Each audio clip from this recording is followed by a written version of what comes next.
Je m'appelle Élise, j'ai 42 ans, et j'habite dans une maison ancienne à Saint-Laurent-du-Var, un village provençal où les ruelles embaument le romarin et où le temps semble couler plus lentement qu'ailleurs.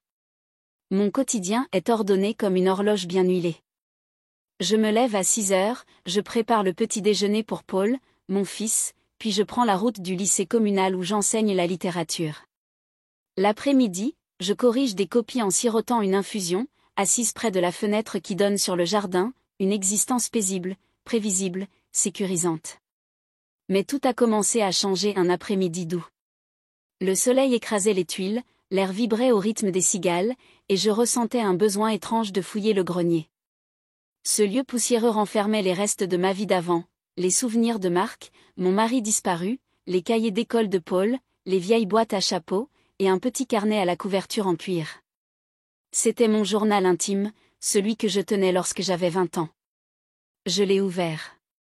Une odeur de papier vieilli s'est mêlée à la chaleur de l'après-midi. Mes mots de jeunesse me sont revenus comme un souffle chaud. Ils parlaient de désir, de feu intérieur, de rêves que j'avais enfouis. Je ne me suis pas rendu compte que Paul était entré. Il était là, debout près de la trappe, dans l'ombre. « C'est toi qui as écrit ça ?» demanda-t-il. Sa voix n'était ni moqueuse, ni distante. Elle était curieuse, mais posée, mature. Je refermai vivement le journal, gêné.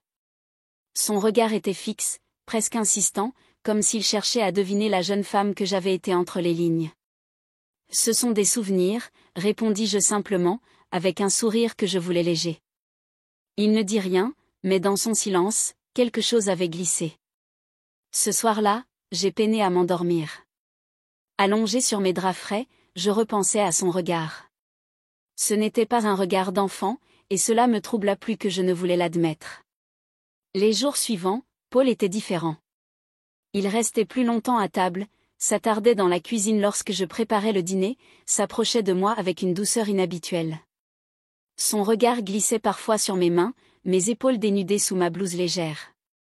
Il commentait ma tenue du jour, la façon dont mes cheveux tombaient sur ma nuque. Je riais, gêné.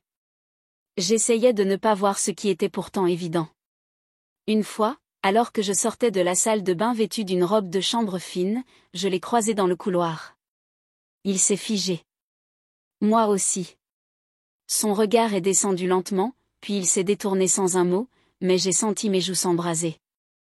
Je me disais que c'était passager, un simple trouble. De mon côté, peut-être un manque d'affection. De son côté, une confusion passagère. Mais chaque geste semblait chargé de sens, un frôlement dans l'escalier, une main qui effleure la mienne au moment de passer le sel, une conversation littéraire sur Baudelaire qui prenait des accents plus personnels que prévu. Un soir, en pleine chaleur d'été, alors que j'étais dans le salon à lire un roman, il est entré. Il portait un t-shirt blanc, un pantalon souple.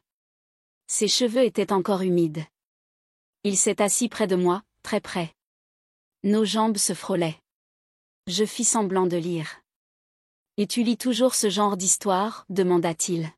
« Parfois, » répondis-je, quand j'ai besoin de m'échapper.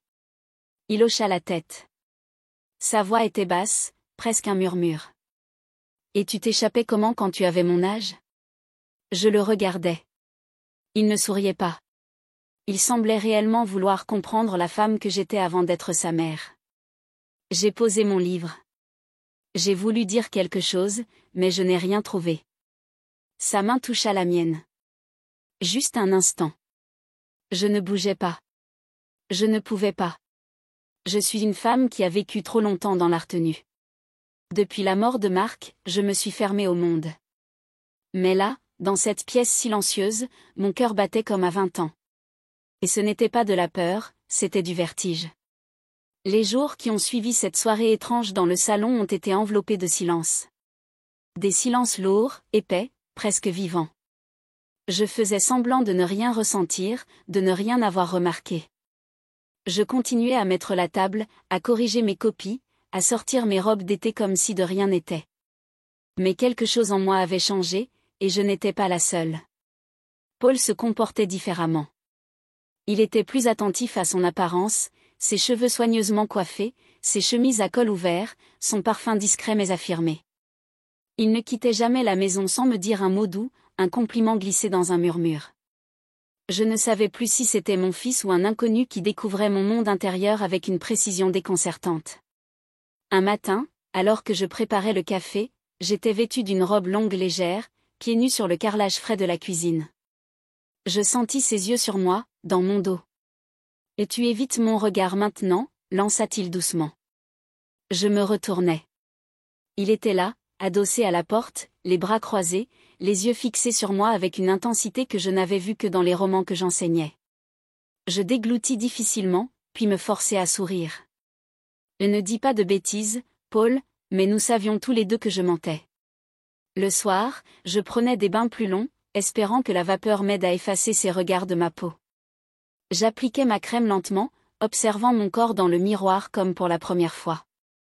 J'étais encore belle, une beauté mûre, discrète, mais présente. Et c'est cette beauté que Paul avait vue. Un soir d'orage, la pluie fouettait les vitres et le tonnerre faisait vibrer les murs de la maison. Je lisais sur le canapé, une lampe tamisée près de moi. Paul entra sans bruit, vêtu d'un sweat à capuche humide, les cheveux en bataille. Il s'approcha, s'assit lentement, comme s'il attendait que je dise quelque chose. Je restais silencieuse. Il tendit la main. Cette fois-ci, elle effleura doucement la mienne. Il ne parlait pas, il attendait, et moi, je ne retirais pas ma main. Il s'approcha lentement. Je croyais qu'il allait m'embrasser, mais il déposa un simple baiser sur ma tempe. Un geste chaste, mais brûlant de sous-entendu. La nuit suivante, je n'ai pas fermé l'œil. Je fixais le plafond, le cœur battant, envahi par 1000 pensées contradictoires. Était-ce de ma faute?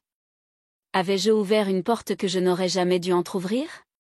Ou bien était-ce lui qui cherchait à comprendre une tendresse que le monde extérieur lui refusait? Je ne savais plus. Et puis, il y a eu ce moment, un instant suspendu. Je mettais de l'ordre dans la bibliothèque du salon, debout sur une chaise. Paul entra et m'observa sans un mot.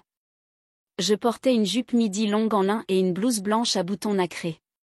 Il s'approcha. Je sentis son souffle contre mon bras. « Tu étais différente avant », dit-il soudainement. « Dans le journal, tu étais libre. » Je me retournai, surprise par sa sincérité. « Et maintenant ?» demandai-je. Il haussa les épaules, le regard sombre. « Maintenant, tu fais semblant. » Ces mots m'ont coupé comme une gifle douce, mais une gifle quand même. Il voyait au-delà des gestes, au-delà des murs. Il voyait ce que même moi je refusais d'admettre. J'étouffais dans cette routine, dans cette solitude bien rangée. Je descendis de la chaise. Nos corps étaient proches, très proches. Ce n'est pas un jeu, Paul. Je ne joue pas. Je suis partie dans ma chambre, le souffle court. J'avais l'impression d'avoir franchi un seuil invisible. Et pourtant, rien de répréhensible n'avait eu lieu, seulement des mots, des regards, une tension. Mais parfois, ce sont les choses non dites qui crient le plus fort. Ce dimanche-là, j'avais enfilé une robe que je ne portais plus depuis longtemps. Une robe rouge simple mais flatteuse, au tissu fluide qui épousait les formes sans jamais trop en dire. Je l'avais trouvée en rangeant de vieux cartons dans ma chambre. Une impulsion m'avait poussé à la remettre. Devant le miroir, je me suis longuement regardée. La robe laissait mes épaules légèrement nues. Mes jambes bronzées par le soleil de juillet apparaissaient discrètement à chaque pas. J'ai remonté mes cheveux en un chignon lâche, glissé de petites boucles d'oreilles nacrées, et mis un soupçon de rouge à lèvres. Ce n'était pas pour plaire, ce n'était pas pour séduire, c'était pour exister. Paul descendit plus tard, un livre à la main. Quand il me vit dans cette robe, il s'arrêta net. Je le vis. Ses yeux firent un va-et-vient rapide mais précis de mes chevilles à ma nuque. Puis il baissa les yeux, presque respectueusement. « Tu es très élégante », dit-il avec calme. « C'est dimanche », répondis-je, mais ce n'était pas une réponse. Ce jour-là, nous déjeunâmes dans le jardin. Le vent léger faisait onduler les rideaux de la véranda. Le parfum du thym et du pain chaud remplissait l'air. Mais sous la table, nos jambes se frôlaient parfois. Je ne sais pas si c'était volontaire, mais je ne les retirais pas. Nos conversations étaient douces, lentes, comme si le monde extérieur n'existait plus. Il me parla de musique classique, des compositions qu'il découvrait seul sur son violoncelle. Je parlais de poètes oubliés, de souvenirs d'université.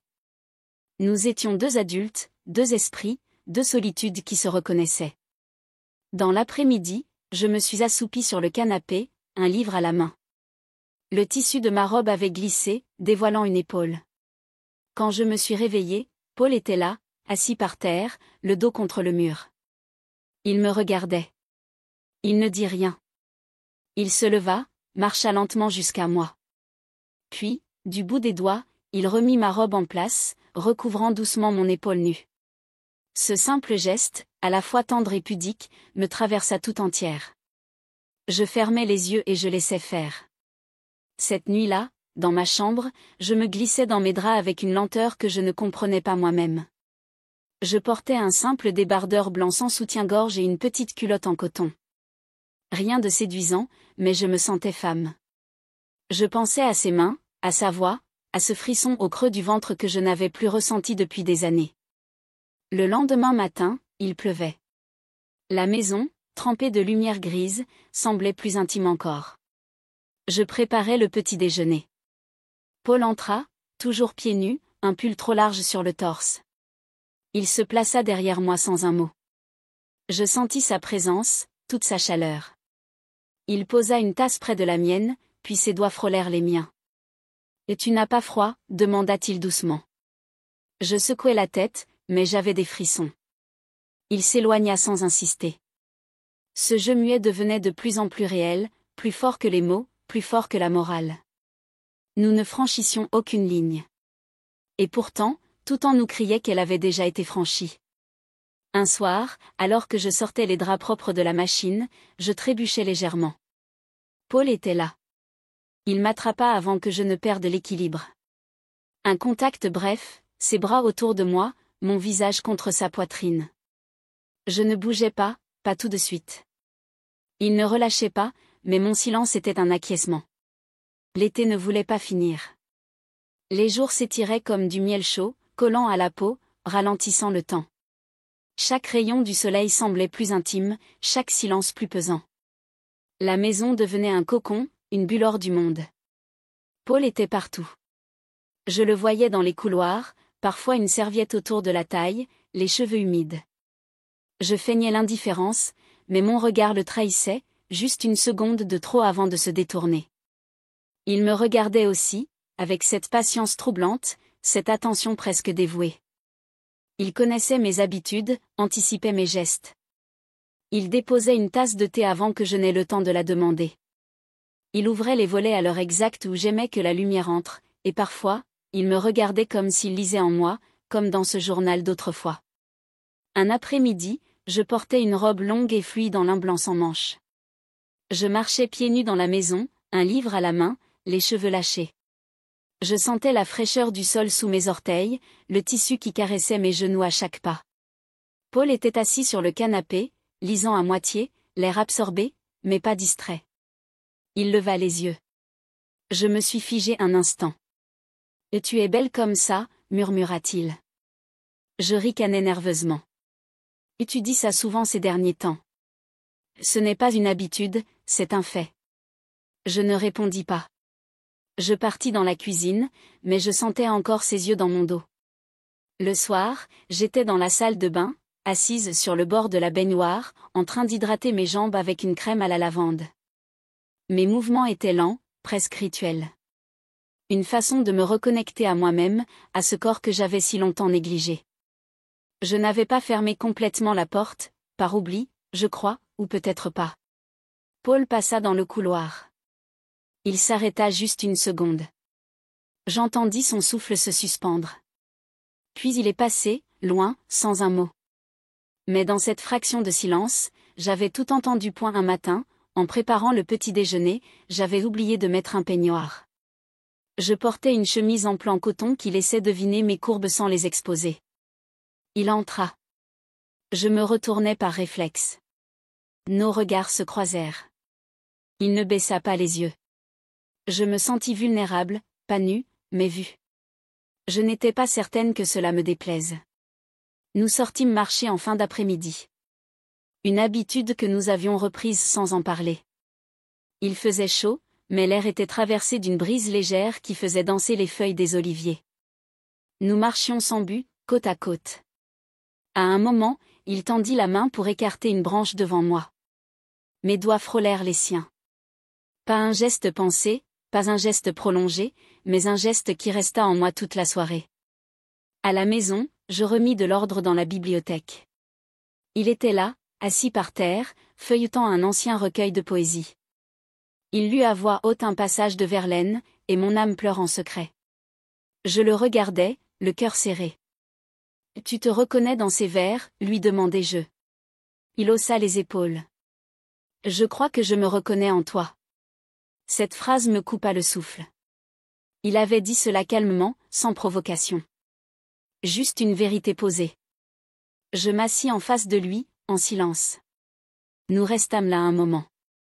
Pas d'effusion, pas de drame, mais une proximité dangereusement douce. Ce soir-là, je mis plus de temps à me coucher. Je rangeais la cuisine, puis le salon, puis mes pensées. Je passais de longues minutes à choisir ma nuisette.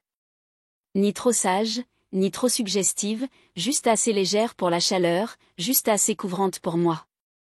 Je m'endormis tard, pas paisiblement, mais dans un calme chargé. Le lendemain, au petit matin, je le trouvais déjà debout, accoudé à la rambarde du balcon. Il observait le lever du soleil. Il portait un pantalon en lin et un pull fin, les manches retroussées. Ses cheveux étaient encore en désordre. Je m'approchai, je m'arrêtai à 1 mètre. « Tu regardes quoi ?» lui dis-je sans m'en rendre compte. Il ne se retourna pas. Je restais là, debout, à le regarder, lui, et pour la première fois, je me sentis attendue. Le mois d'août touchait à sa fin. Les jours raccourcissaient lentement, et avec eux, ma certitude de pouvoir continuer ainsi. La maison était devenue une cage dorée. Chaque pièce portait la trace de nos silences. Chaque objet, chaque meuble, chaque rideau semblait avoir été témoin d'un jeu trop subtil pour être nommé, mais trop intense pour être ignoré. Je ne dormais plus aussi bien. Un soir, j'étais assise sur la terrasse, enveloppée dans un châle, les jambes repliées sur le fauteuil. Il faisait frais. Paul était dans la maison, je l'entendais jouer quelques notes au piano. Des accords suspendus, comme notre quotidien. Je fermais les yeux. J'avais l'impression de flotter dans une bulle où le temps s'était arrêté. Il me rejoignit un peu plus tard. Il portait un pull gris simple, ses cheveux encore humides. Il s'assit à côté de moi sans parler. Le silence n'était plus gênant entre nous. Il était dense. Vivant. « Tu penses à partir ?» demanda-t-il soudainement. Je sursautai légèrement.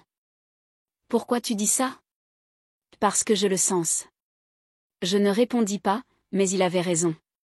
Le lendemain, j'allais en ville. J'avais besoin de prendre l'air. Je portais un pantalon beige, un chemisier léger, mes cheveux attachés en un chignon strict.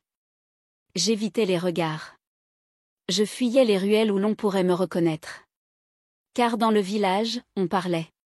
La boulangère avait cessé de me tutoyer.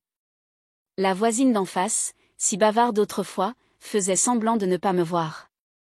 Il n'y avait pas de preuves, rien de visible. Mais les gens sentent, devinent, chuchotent. Et moi, je suffoquais. À mon retour, la maison était calme. Paul n'était pas là. Il avait laissé un mot sur la table. Je suis parti marcher. Reviens vite. Cette absence me frappa plus fort que je ne l'aurais imaginé. Je m'assis, tremblante, et laissai mes pensées m'envahir. J'avais perdu le contrôle, de moi, de lui, de tout. Et pourtant, je ne pouvais pas effacer ce que nous avions vécu, ce que nous vivions encore, même sans geste, même sans mots.